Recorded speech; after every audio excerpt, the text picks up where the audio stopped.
여러분 안녕하십니까? 채널K 뉴스입니다. 버락 오바마 대통령이 대국민 연설을 통해 이민개혁 행정명령의 본격 발동을 공포했습니다. 이로써 최대 500만 명의 불법 체류자들을 추방의 공포에서 해방시키고 합법적인 취업 자격을 부여했습니다. 박민기 기자가 보도합니다. 그동안 법의 보호를 받지 못했던 불법 체류자들이 추방의 공포에서 해방됐습니다. 버락 오바마 대통령은 어제 저녁 백악관에서 진행된 대국민 연설을 통해 이민개혁 행정명령의 본격 발동을 발표했습니다. 오바마 대통령은 현재 대다수의 이민자 부모들이 자식을 위해 열심히 일하지만 불법 체류의 신분에 발이 묶여 최저임금조차 받지 못하고 있는 것에 안타까움을 나타내며 이민개혁을 강행하게 된 이유를 밝혔습니다. After all, most of these immigrants have been here a long time. They work hard, often in tough, low-paying jobs. They support their families. They worship at our churches. Many of their kids are American-born or spent most of their lives here. And their hopes, dreams, and patriotism are just like ours.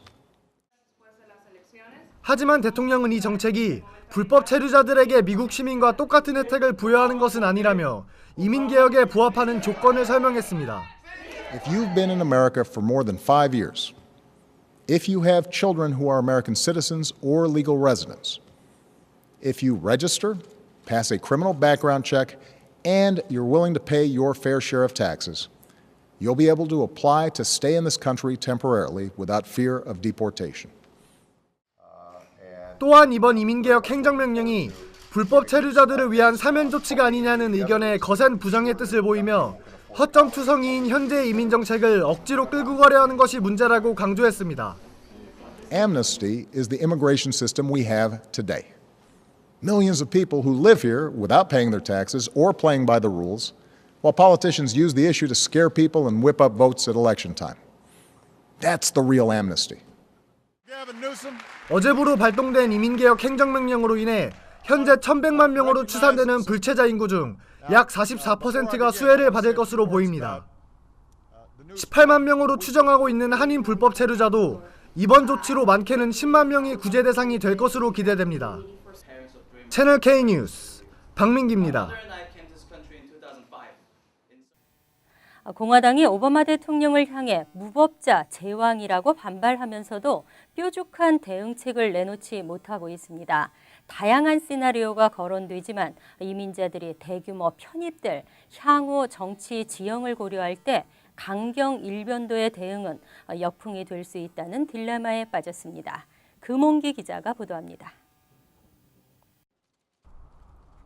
오바마 대통령의 행정명령 발표로 공화당이 큰 딜레마에 빠졌습니다. 공화당이 기대하는 최상의 시나리오는 대법원이 행정명령을 무효화하는 것입니다. 하지만 대법원이 1789년 이후 13,000건 이상의 행정명령 중 위법이라고 판단해 무효화한 경우는 2차례에 불과해 가능성은 높지 않습니다. 따라서 의회 차원에서 대통령에 대한 소송을 제기하는 방식이 유력하게 거론되고 있습니다. 공화당 1인자인 존 베이너 하원 의장의 주도로 오바마 케어 등을 문제 삼아 대통령 입법권 침해 소송을 준비해왔기에 비교적 신속한 추진이 가능하다는 분석입니다. 공화당이 장악한 각 주에서 대통령을 고소하는 방법도 논의되고 있습니다. 이 밖에 행정명령과 관련한 예산안 처리를 무효화하는 기술적인 방해나 전체 예산안 처리 보이콧을 통한 셧다운, 그리고 탄핵 등 극단적 방안까지 나오고 있습니다. 하지만 자칫 이민개혁안을 볼모로 잡다가 2016년 대선을 그르칠 수 있다는 당내 반발이 만만치 않습니다.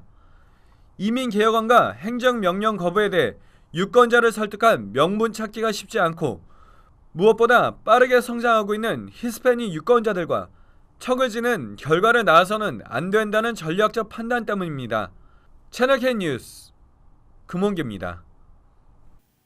38년 만에 기록적인 11월의 한파와 폭설은 10여 명의 목숨을 앗아갔지만 아직도 안심할 단계가 아니어서 불안감을 증폭시키고 있습니다. 5천여 명이 제설과 피해 복구에 투입됐고 추가 피해에 대비하고 있습니다. 뉴욕주 나이아가라 카운티와 이리 카운티의 보스턴 타운에서 2명이 동사하는 등 어제까지 이번 한파와 폭설로 인한 사망자가 10명으로 늘어났습니다. 이미 버팔로시 남부 일부 지역에는 폭설이 시작된 이후 최소 1.8m에서 2m의 눈이 내린 상태입니다. 한 해 적설량에 버금가는 눈이 이틀 만에 내리면서 주 방위군을 포함해 5천여 명이 제설과 피해 복구 작업에 투입됐습니다. 폭설로 지붕이 무너지는 등 가옥과 상점들이 피해를 입었고 비행기 운항이 취소됐으며 차들이 고속도로에 갇혀 이틀 밤을 보내는 일도 벌어졌습니다. 또 버팔로시에서 오늘 열리기로 돼 있던 북미 아이스 하키 리그 경기가 연기됐으며 오는 23일 예정인 프로풋볼 경기도 취소됐습니다. 이런 상황에서 국립기상청은 따뜻한 호수 위로 매우 찬 공기가 지나가면서 눈구름을 형성하는 호수 효과 탓에 60에서 90cm의 눈이 추가로 올 수 있다고 예보했습니다.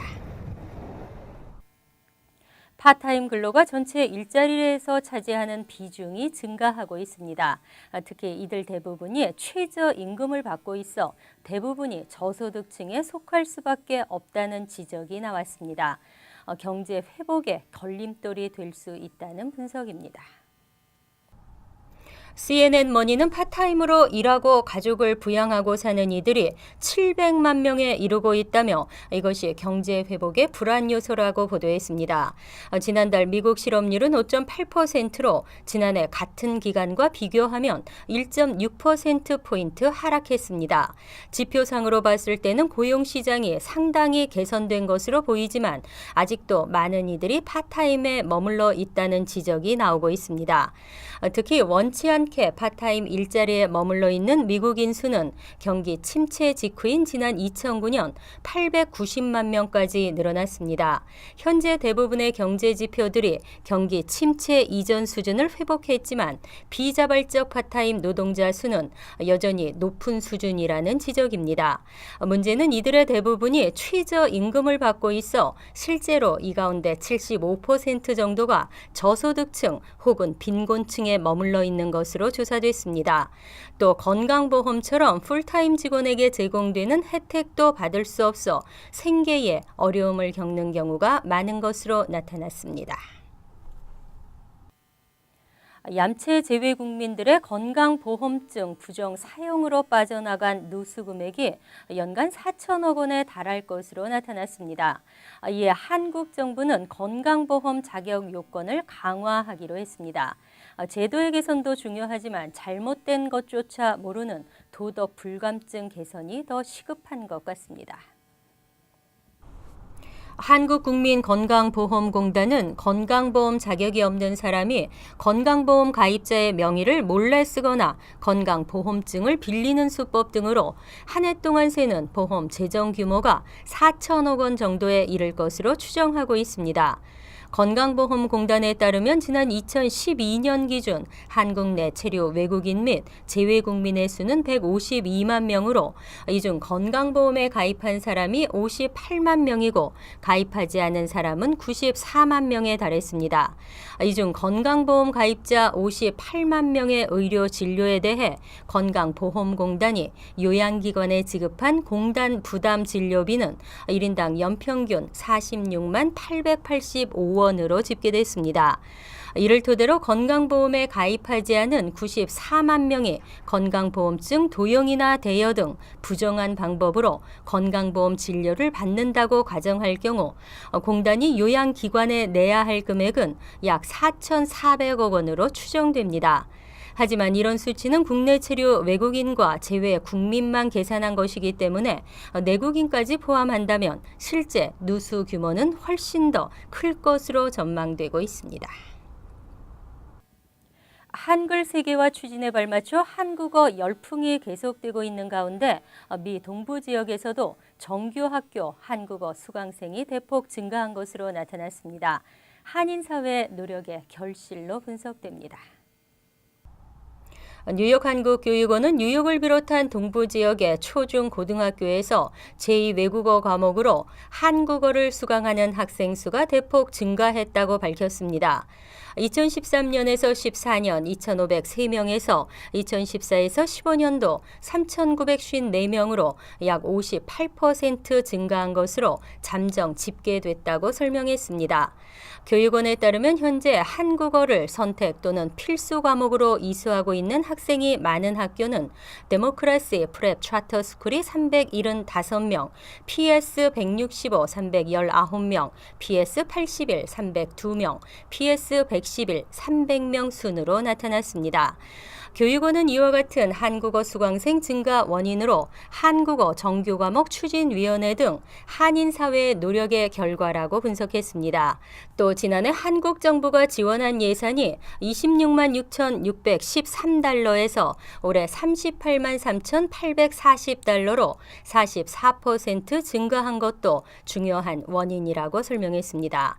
교육원은 2014에서 15년도 한국어 채택 지원 사업을 벌이고 예산안을 심의한 후 신규 학교 중심으로 실사를 거쳐 다음 주 중 지원금 규모를 확정할 예정입니다.